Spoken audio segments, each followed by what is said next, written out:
Hello students, कैसे हो आप सब। आज एक बार फिर से बीए सेकेंड ईयर और बीए बीएड सेकेंड ईयर की ऑनलाइन क्लास में आप सभी का स्वागत है। आज हम आपके पास एक नए टॉपिक के साथ आए हैं। हमारा नया टॉपिक है गवर्नर अर्थात राज्यपाल। देखिए स्टूडेंट्स, आपके सिलेबस के अकॉर्डिंग आपके कार्यपालिका, व्यवस्थापिका और न्यायपालिका तीनों पार्ट चलते हैं। तो कार्यपालिका हमारा हो गया है, व्यवस्थापिका हो गया है, न्यायपालिका सुप्रीम कोर्ट हमारा बचा हुआ है, उसको हम थोड़ा बाद में कराएंगे। उससे पहले हम राज्य कार्यपालिका यहाँ पर ले रहे हैं। राज्य के बारे में भी आपके तीसरी यूनिट में दिया गया है, राज्य की कार्यपालिका व्यवस्थापिका, तो उसको भी हम देख लेते हैं। एक बार देखिए, जैसे कि आपने शासन के मुख्य 3 अंग पढ़े थे। केंद्र के कार्यपालिका, व्यवस्थापिका, कार्यपालिका, व्यवस्थापिका और तीसरा था न्यायपालिका। तो जैसे आपने केंद्र में पढ़ा था, सेम वही प्रोसेस है। आपको पता है कि कार्यपालिका यानी कि केंद्र और राज्य दोनों में ही संसदात्मक व्यवस्था है। तो उसके अकॉर्डिंग जैसे भारत में शासन का प्रमुख या संवैधानिक मुखिया राष्ट्रपति होता है, लेकिन वास्तविक रूप में उन सारी शक्तियों का प्रयोग प्रधानमंत्री करता है। सेम वही प्रोसेस राज्य में भी लागू होगा। राज्य में भी कार्यपालिका प्रमुख संवैधानिक मुखिया राज्यपाल होता है, लेकिन वास्तविक रूप में उन सारी शक्तियों का प्रयोग मुख्यमंत्री करता है। तो सबसे पहले आएगा राज्यपाल, फिर उसके बाद आता है मुख्यमंत्री। अब ध्यान दीजिएगा, जैसे भारत में राष्ट्रपति था, राष्ट्रपति के बाद दूसरी पोस्ट आती थी उपराष्ट्रपति की, केंद्र में उपराष्ट्रपति की। वैसे यहाँ पर उपराज्यपाल का कोई कार्यालय नहीं है, पोस्ट नहीं है। अब मुख्यमंत्री के बाद वही मंत्री परिषद है और महान्यायवादी की जगह यहाँ आ जाएगा महाधिवक्ता। सेम प्रोसेस है। अब बात हम कार्यपालिका की करते हैं। व्यवस्थापिका में तो वही आपके पता है कि जैसे भारत की संसद के 2 सदन होते हैं, लोकसभा, राज्यसभा, वैसे व्यवस्थापिका में राज्य में भी वही विधानसभा और विधान परिषद। लेकिन विधान परिषद केवल 6 ही राज्यों में है, क्योंकि विधानसभा ही सभी राज्यों में लागू होती है। जब राज्य की जनसंख्या और कार्यभार ज्यादा हो जाता है तो उन कार्यों का डिवाइडेशन के लिए विधान परिषद के लिए प्रस्ताव भेजा जाता है विधानसभा के द्वारा। तो राजस्थान में भी अभी प्रस्तावित है। तो विधानसभा और विधान परिषद, यहाँ पर संसद में 2 या 1 सदन होना आवश्यक है, एक ही सदन होता है। न्यायपालिका में वही यहाँ पर सुप्रीम कोर्ट आता था, वहां पर आ जाएगा हाई कोर्ट, यहाँ पर आ जाएगा विधानसभा। कुछ राज्यों में 2 सदनों से मिलकर बनती है और कुछ राज्यों में 1 ही सदन से मिलकर व्यवस्थापिका राज्य की बनती है। तो यहाँ पर राजस्थान में हमारे विधानसभा ही है अभी। तो अब हम बात करते हैं, ये राज्य का पूरा ब्यौरा है, तो ये आपके सिलेबस में है, ये आपको सारे पढ़ने हैं। तो सबसे पहले हमारा टॉपिक आ जाएगा राज्यपाल। कार्यपालिका का प्रमुख कौन होगा? राज्यपाल। अब यहाँ पर आप देखिएगा कि संविधान का भाग कौन सा है। संविधान के 6ठे भाग के ये संविधान के कार्यपालिका का वर्णन भाग 6 में अनुच्छेद 153 से 167, संविधान के भाग 6 में 153 से लेकर 167 तक राज्य की कार्यपालिका का वर्णन किया गया है। और इसमें राज्य की कार्यपालिका में राज्यपाल, मुख्यमंत्री, मंत्री परिषद और महाअधिवक्ता शामिल होते हैं। राज्य में उपराज्यपाल का कोई कार्यालय नहीं होता है, जैसे कि भारत में उपराष्ट्रपति का होता है। अब आ जाइए यहाँ पर सीधे राज्यपाल के लिए। राज्यपाल जैसे भारत के राष्ट्रपति के लिए संबोधित किए गए वर्ड थे, वैसे ही राज्यपाल राज्य का कार्यकारी प्रमुख, कार्यकारी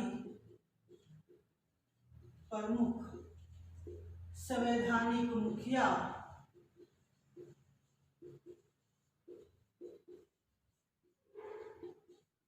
और एक चीज और, अगर पूछा जाए भारत का प्रथम नागरिक कौन है तो राष्ट्रपति, और अगर पूछा जाए भारत का प्रथम पुरुष कौन है तो राज्यपाल आएगा।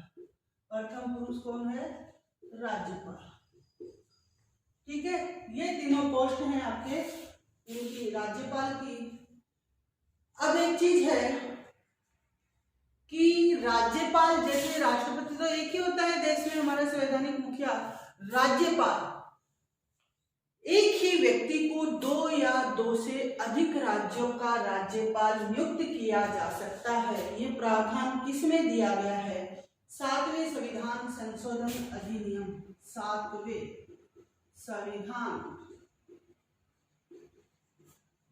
संशोधन अधिनियम 1956 के अनुसार, 7वें संविधान संशोधन अधिनियम 1956 के अनुसार एक ही व्यक्ति को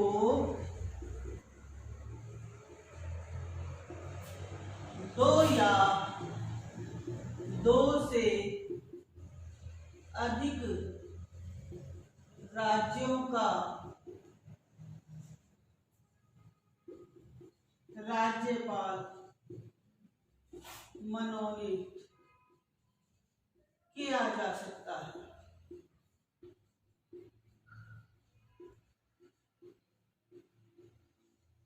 ये तो आपने देखा होगा कि कई बार राजस्थान का राज्यपाल यूपी का भी राज्यपाल होता है या पश्चिम बंगाल का भी हो जाता है। तो उसका कारण क्या है? आपसे पूछेंगे कोई कि राजस्थान के राज्यपाल कौन है, आप जवाब देंगे कल्याण सिंह है। फिर आप पूछेंगे कि यूपी के राज्यपाल कौन है, तो आप जवाब देंगे अरे यूपी में भी तो कल्याण सिंह था, पश्चिम बंगाल, छत्तीसगढ़, एज एग्जाम्पल किसी भी स्टेट का ले लीजिए तो वहां पर भी था। फिर आप क्यों वहां पर सोचेंगे कि एक ही व्यक्ति 2 राज्यों का तो नहीं हो सकता है? हो सकता है। कौन से संविधान संशोधन के अकॉर्डिंग? 7वें संविधान संशोधन अधिनियम 1956 के अनुसार एक ही व्यक्ति 2 या 2 से अधिक राज्यों का राज्यपाल नियुक्त किया जा सकता है। ये वेरी इंपॉर्टेंट है, इसको अपनी नोटबुक में नोट डाउन कर लेना।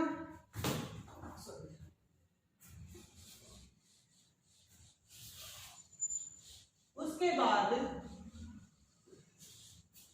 अब क्वेश्चन उठता है राज्यपाल की नियुक्ति का। क्वेश्चन उठता है कि राज्यपाल की नियुक्ति कैसे की जाएगी? नियुक्ति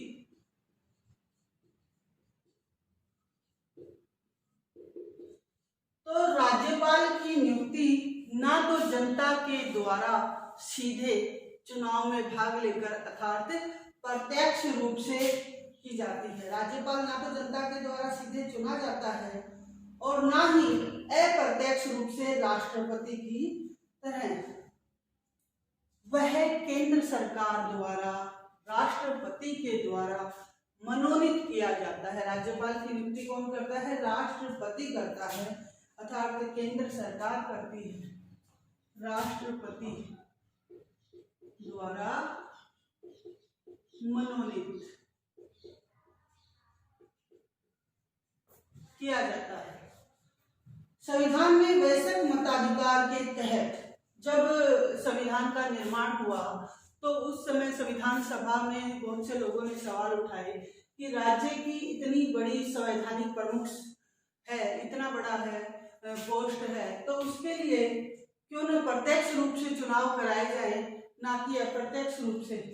लेकिन संविधान सभा में बाद में सारे विवादों का, मतभेदों का निराकरण निष्कर्ष यही निकला कि राज्यपाल जो है वो राष्ट्रपति के द्वारा मनोनीत किया जाएगा, ना कि चुना जाएगा। तो उसके कुछ एक कारण बताए उन्होंने। क्या कारण थे? सबसे पहला कारण था कि राज्यपाल का सीधा निर्वाचन राज्य में स्थापित संसदीय व्यवस्था के प्रतिकूल हो सकता है। सबसे पहला कारण था कि ये संसदीय व्यवस्था के विपरीत हो सकता है। भाई दोनों ही चुन के आएंगे तो विपरीत हो जाएगा ना, संसदात्मक व्यवस्था है। दूसरा कारण था कि मुख्यमंत्री, अब दोनों चुन के आएंगे तो दोनों के अधिकार बराबर हो जाएंगे, तो मुख्यमंत्री और वह राज्यपाल के बीच संघर्ष की स्थिति हो सकती है, संघर्ष की स्थिति हो सकती है।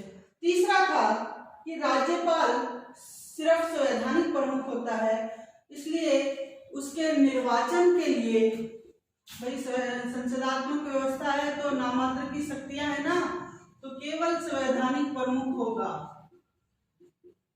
होता है, इसलिए उसके निर्वाचन में अधिक धन खर्च करने की आवश्यकता नहीं है, या चुनाव की जटिल प्रक्रिया से गुजरने का भी कोई मतलब नहीं है। चुनाव की जटिल प्रक्रिया भी निरर्थक है, क्योंकि वास्तविक रूप में शक्तियों का प्रयोग तो मुख्यमंत्री ही करेगा। चौथा कारण था कि राज्यपाल का चुनाव पूरी तरह से व्यक्तिगत होता है, इसलिए चुनाव जो है व्यक्तिगत होता है। इतनी बड़ी पोस्ट है तो वो चुनाव जो होगा व्यक्तिगत होगा, तो सीधे चुनाव में भाग लेकर जनता को शामिल करने का कोई मतलब नहीं हो जाता है। फिर उसके बाद अगला कारण था कि राष्ट्रपति द्वारा नियुक्ति की व्यवस्था से राज्यों पर केंद्र का नियंत्रण अधिक हो जाएगा। भाई केंद्र ही निर्वाचित करेगी ना, केंद्र करेगी, तो केंद्र के द्वारा अगर नियुक्ति होगी तो इतने सारे स्टेट हैं और वो केंद्र पर डिपेंड हो जाएंगे और केंद्र पर का नियंत्रण सभी पर बना रहेगा। इसके बाद एक कारण ये भी था कि मुख्यमंत्री जो था वो चाहेगा कि राज्यपाल उसी का व्यक्ति हो या उसके दल का व्यक्ति हो, और अगर ऐसा हुआ तो निष्पक्ष जो चुनावी व्यवस्था है वो समाप्त हो जाएगी। इसीलिए कनाडा मॉडल के अनुसार राज्यपाल केंद्र द्वारा नियुक्त किया गया, ऐसा संविधान सभा ने स्वीकार किया। मॉडल कौन सा अपनाया? कनाडा मॉडल के अनुसार संविधान सभा में फिर लास्ट में सहमति क्या बनी कि राज्यपाल जो है वो केंद्र के द्वारा नियुक्त किया जाएगा, ना कि चुना जाएगा। अब आता है कि राज्यपाल की नियुक्ति के लिए योग्यताएं क्या क्या होनी चाहिए, तो जरा ध्यान दीजिएगा। योग्यताएं, सबसे पहली तो हमारी योग्यता वही आती है कि वह भारत का नागरिक हो।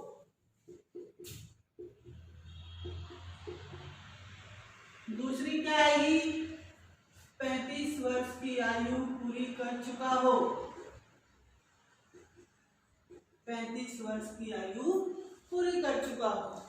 तीसरी, आर्टिकल 158 में, आर्टिकल 158 में कुछ और शर्तों का भी वर्णन किया गया है, जैसे कि राज्यपाल संसद या विधानमंडल में, राज्यपाल संसद या विधान मंडल के किसी सदन का सदस्य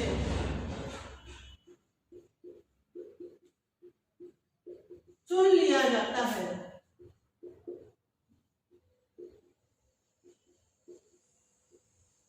किसी सदन का सदस्य चुन लिया जाता है तो उसे सदन से उसी तिथि से अपना पद छोड़ना होगा जब उसने राज्यपाल का पद ग्रहण किया, तो उसे सदन से उस तिथि से ही अपना पद छोड़ना होगा जब उसने राज्यपाल पद ग्रहण किया। ये शर्त जो है आर्टिकल 158 में दी गई है, 158 में। इसके अलावा वही है कि कोई अन्य लाभ के पद पर ना हो, वो संसद के द्वारा निर्धारित सभी उपलब्धियां और वेतन भत्ते प्राप्त करेगा। इसके बाद शपथ अगर आ जाएगी तो शपथ कौन दिलाता है राज्यपाल को? हाई कोर्ट का मुख्य न्यायाधीश, एचसी का मुख्य न्यायाधीश। जिस भी राज्य का राज्यपाल होगा उसी राज्य के हाई कोर्ट का मुख्य न्यायाधीश राज्यपाल को शपथ दिलाएगा। अब बात उठती है कार्यकाल की।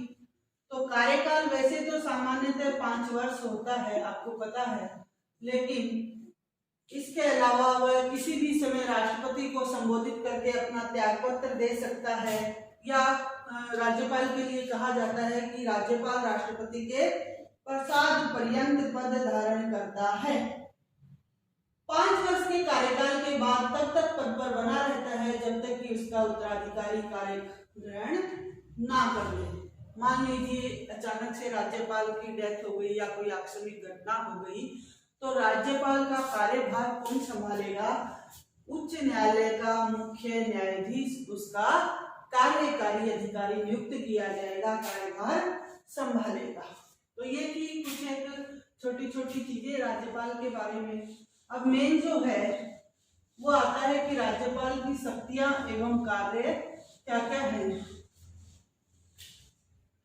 राज्यपाल की शक्तियां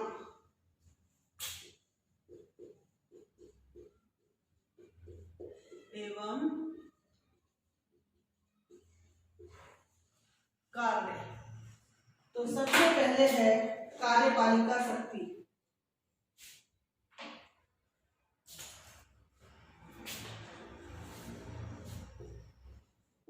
कार्यपालिका विधायी, वित्तीय और चौथी है न्यायिक शक्ति। ये 4 प्रकार की शक्तियां हैं, कार्यपालिका शक्ति, विधायी शक्ति, वित्तीय शक्ति और न्यायिक शक्ति। तो सबसे पहले कार्यपालिका शक्ति लेते हैं कि राज्य सरकार के सभी कार्यकारी कार्य राज्यपाल के नाम पर होते हैं, जिनमें वो स्वयं या अधीनस्थ अधिकारियों के द्वारा संपादित करता है। वह मुख्यमंत्री या उनके परामर्श से अपने कार्य संपादित करता है। इसके अलावा वह महाधिवक्ता, लोक सेवा आयोग के अध्यक्ष और उनके सदस्यों की नियुक्ति भी करता है। महाधिवक्ता,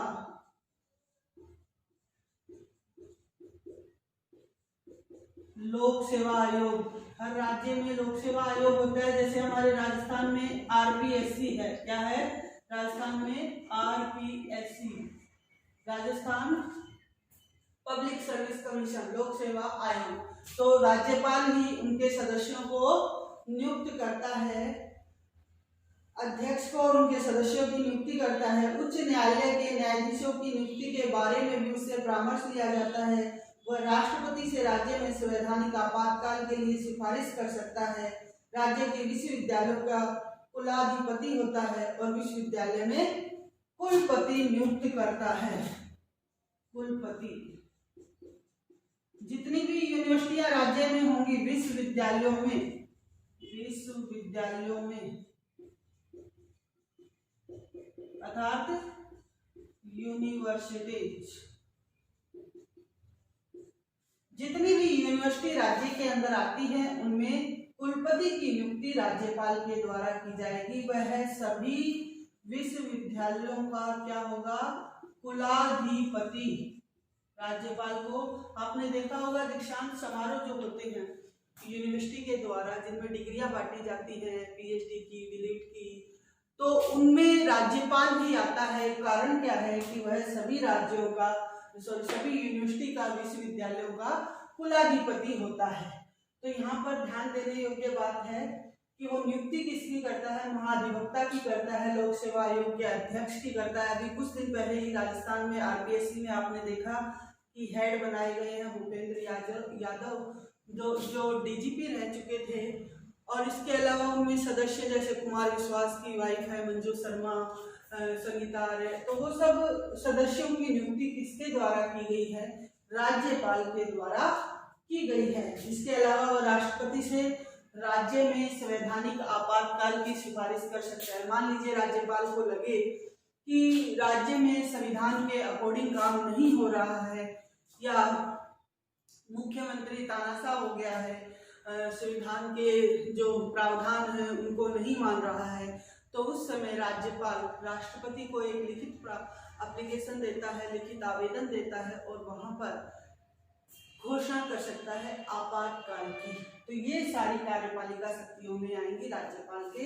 इसके बाद आता है विधायी शक्ति। ये थी कार्यपालिका शक्ति। विधायी शक्ति आर्टिकल 174, इसको मिटा ही देते हैं।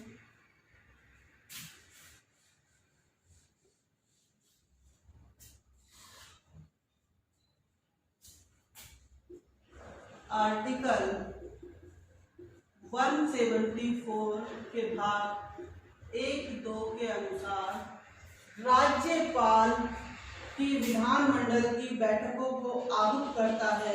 इसके अलावा वह दोनों सदनों को सत्रावसान की अर्थात सत्र की समाप्ति की घोषणा करता है, भंग करने की शक्ति भी रखता है।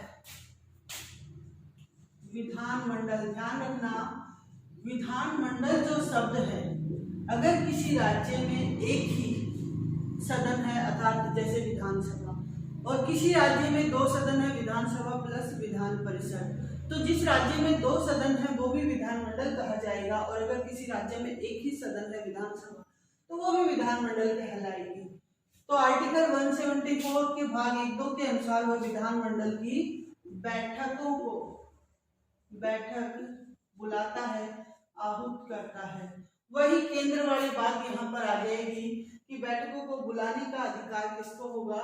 राज्यपाल को होगा। सिफारिश करने का अधिकार मुख्यमंत्री को होगा और उनकी अध्यक्षता कौन करेगा?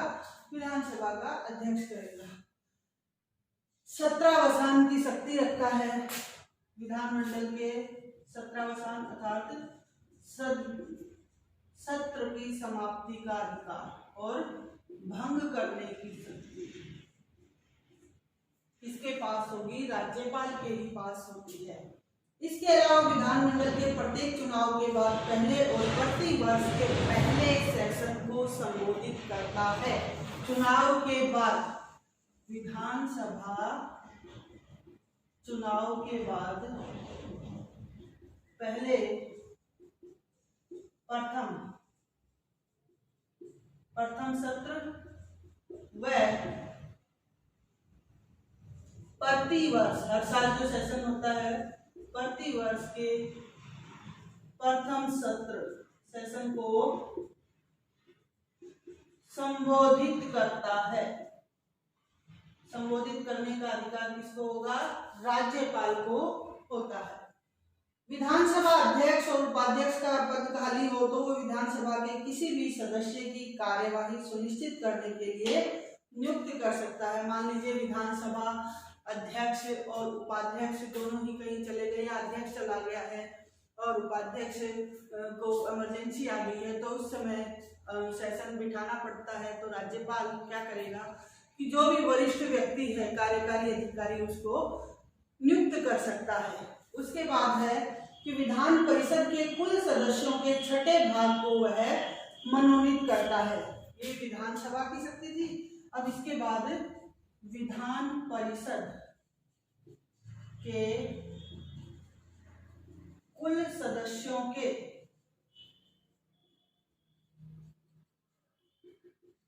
6ठे भाग को वह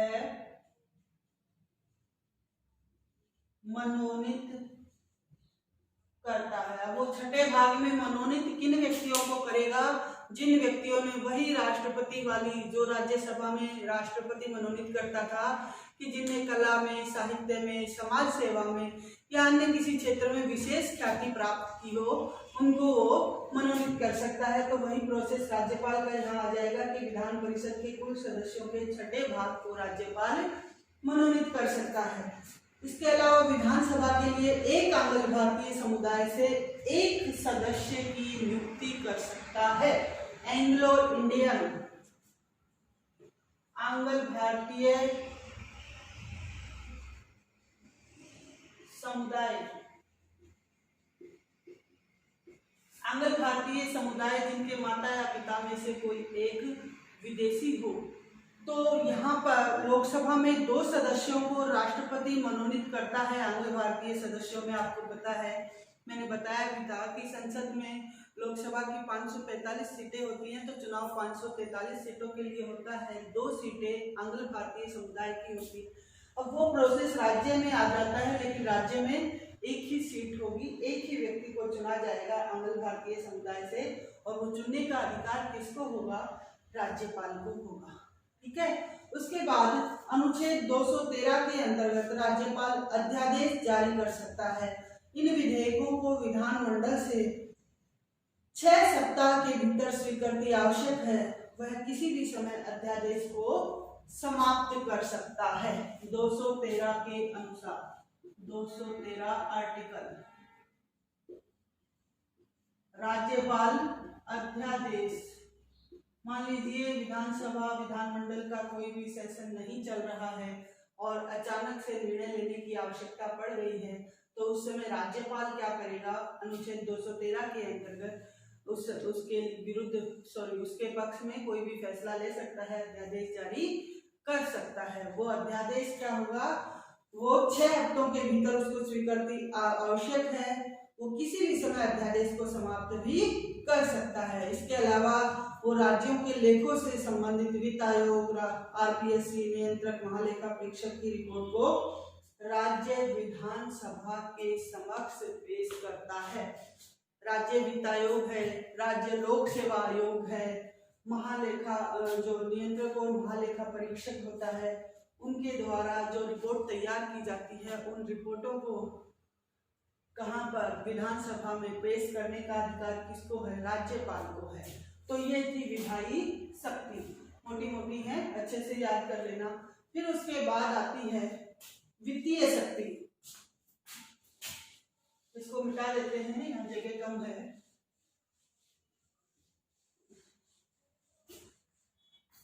वित्तीय शक्ति अर्थात धन संबंधी शक्ति, इसको यहाँ पे लिख रही हूँ मैं वित्तीय शक्ति को। वित्तीय शक्ति में सबसे पहले राज्यपाल बजट विधानमंडल में प्रस्तुत करता है। बजट जो है वो विधानमंडल में वित्तीय यानी कि धन संबंधी, आय और व्यय से संबंधित, तो बजट विधानमंडल में पेश करता है कौन? राज्यपाल। इसके बाद राज्यपाल की स्वीकृति के बिना धन विधेयक विधानसभा में प्रस्तुत नहीं किया जाता, अनुदान की मांग नहीं की जाती। धन विधेयक जो होता है, धन विधेयक में स्वीकृति, राज्यपाल जब तक स्वीकृत नहीं करेगा कोई भी धन विधेयक विधानसभा में पेश नहीं किया जाएगा, या विधानसभा में अनुदान की मांग भी राज्यपाल की स्वीकृति के बिना नहीं की जा सकती है।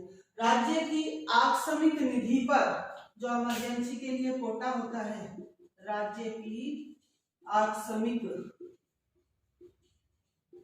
निधि पर नियंत्रण किसका होगा? राज्यपाल का होगा। केंद्र में किसका था? राष्ट्रपति का था। सेम वही है, राज्य की आकस्मिक निधि पर राज्यपाल का नियंत्रण होता है। अब इसके बाद आती है न्यायिक शक्ति। ये वित्तीय शक्ति इतना ही है, उसके बाद न्यायिक शक्ति आ जाएगी। न्यायिक शक्ति में देखिएगा आप क्या है, इधर लिखिए इसको।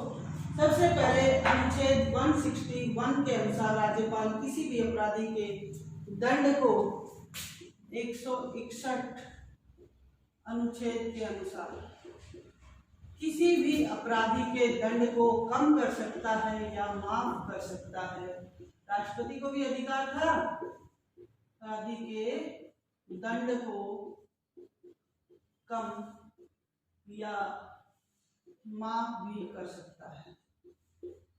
पूरी तरह से माफ भी कर सकता है और कम भी कर सकता है। राज्य की विधि के तहत पूर्ण क्षमा का अधिकार भी राज्यपाल को है। वह जिला न्यायाधीश, न्याय अधिकारियों की नियुक्ति, स्थानांतरण, पदोन्नति से संबंधित निर्णय भी लेता है। विधि के तहत, विधि के राज्य विधि के तहत पूर्ण क्षमा, पूरी तरह से माफ, पूर्ण क्षमा का अधिकार भी राज्यपाल को है। इसके अलावा वह जिला न्यायाधीशों,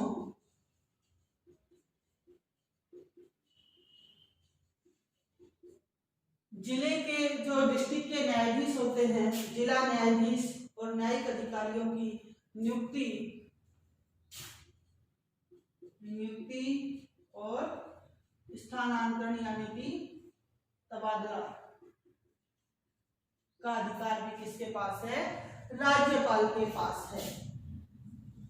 अब इसके बाद आती हैं विविध शक्तियां। जो इनमें से बच गई हैं वो आ जाएंगी विविध शक्तियां या विशेष शक्तियां क्या हैं, तो वो भी देख लीजिए। विविध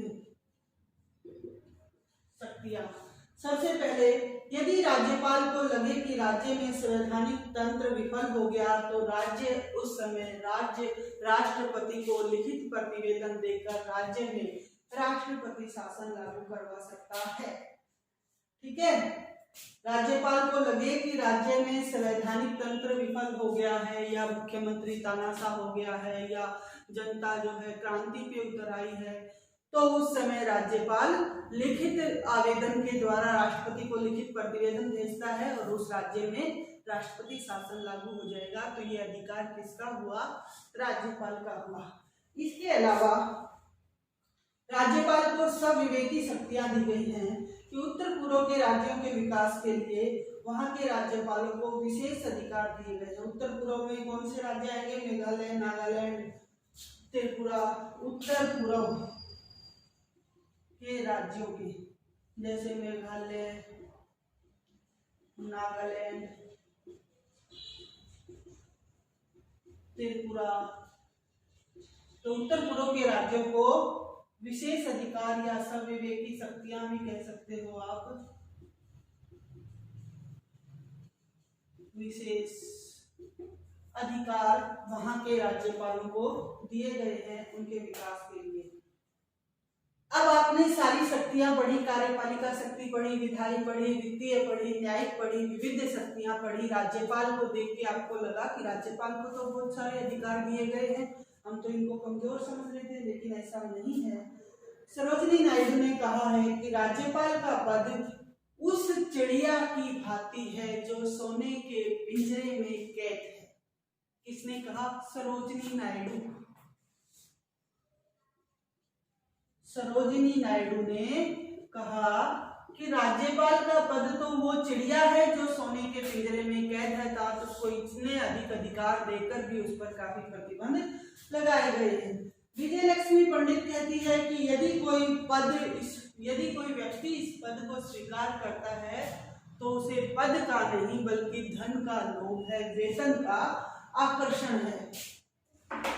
जो जवाहरलाल नेहरू थे उनकी पुत्री विजय लक्ष्मी पंडित। अब ये यहाँ तक हो गया है। अब उसके बाद हम थोड़ा सा देखते हैं कि संवैधानिक स्थिति क्या है राज्यपाल की।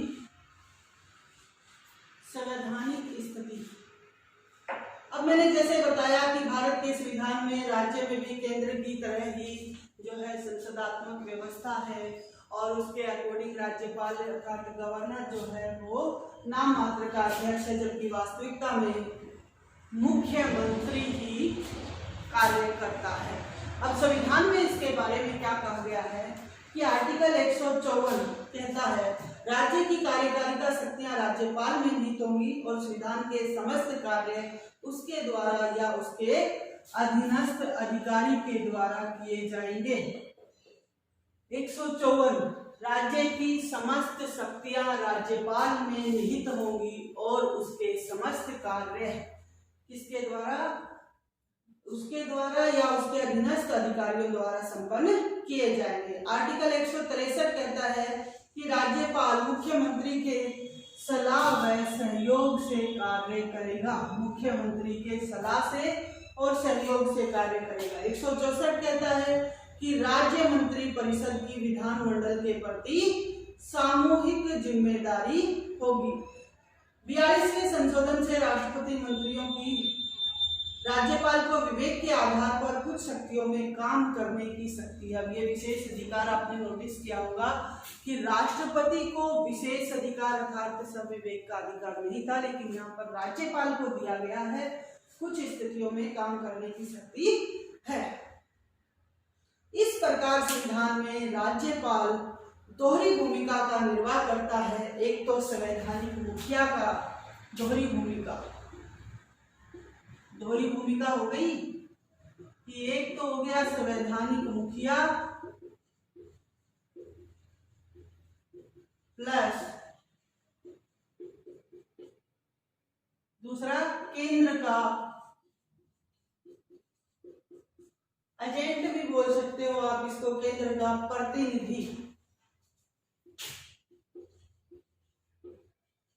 तो ये जो थी राज्यपाल की दोहरी भूमिका की, संवैधानिक मुखिया भी होता है और केंद्र का प्रतिनिधि भी होता है। क्यों? क्योंकि उसके लिंक राष्ट्रपति से जुड़े हुए होते हैं। तो ये थी हमारी राज्यपाल की वीडियो। उम्मीद करती हूँ कि पसंद आई होगी। अगले वीडियो में हम एक नए टॉपिक के साथ हाजिर होंगे। तब तक के लिए धन्यवाद।